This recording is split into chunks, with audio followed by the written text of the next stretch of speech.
आपको बताएं कि वज़ीर आज़म की ज़ेर सदारत वफाकी काबीना का एक ही रोज़ में दूसरा इजलास जारी है। अब से कुछ घंटे कबल भी एक इजलास हुआ था जिससे वज़ीर आज़म शहबाज शरीफ ने खिताब भी किया था और अब ये दूसरा इजलास है। ज़राए के मुताबिक PDM इजलास में एमरजेंसी नफाज से मुतालिक तजवीज़ काबीना में ज़ेर गौर है। आपको अपडेट कर रहे हैं, वफाकी काबीना के इजलास में इत्तेहादियों की तजवीज़ पर अहम कानूनी और सियासी ऑप्शन पर गौर किया जा रहा है। इसी पर मजीद बात करेंगे। हमारे साथ मौजूद हैं सनाउल्लाह खान। जी सनाउल्लाह, अपडेट कीजिएगा। वफाकी काबीना का ये इजलास है जो कि आज के दिन ही दूसरी मरतबा हो रहा है।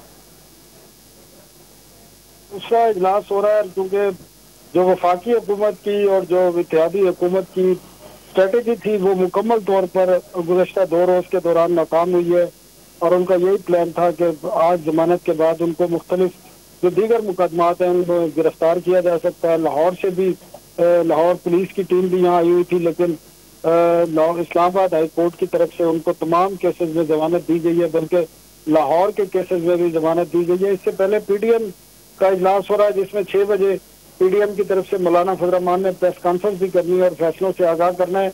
PDM ने भी सूरत हाल का जायजा लिया और एमरजेंसी के हवाले से भी, क्योंकि गुज़श्ता 2-3 दिन रोज से इस पर बातचीत हो रही है। खासकर 9 और 10 तारीख को जो तोड़ फोड़ के वाकयात हुए थे, जलाओ गिराव के, उसके बाद ऐसी सूरत हाल बन गई थी जो आर्टिकल 232 के जो लवाजमात हैं वो पूरे करती हैं। लेकिन अब बिल्कुल नई सूरत हाल पैदा हुई है और इसको देखा जा रहा है।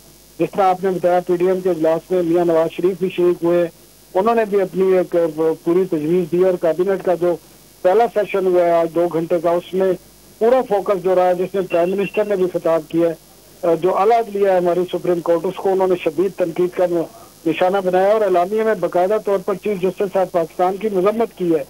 तो ये बड़ी डेवलपमेंट है और अभी भी जो इजलास चल रहा है उसमें भी बिल्कुल नई तजावीज़ गौर की जा रही है, जिसमें यकीनन एमरजेंसी का नफाज भी शामिल है, लेकिन उसके पूरे जो लवाजमात हैं वो पूरे होना ज़रूरी है और उसमें ये भी शामिल है कि वो काबीना से मंजूरी के बाद उसमें सेनेट में भी जाना पड़ेगा आपको और सूबाई असम्बली जो है वहाँ से भी करारदाद पास करानी पड़ेगी और उसके बाद प्रेसिडेंट को भेजना पड़ेगा। तो ये तमाम अवामिल है जिनको देखा जा रहा है और नई स्ट्रेटेजी मुरतब की जा रही है इस नई सूरत हाल में।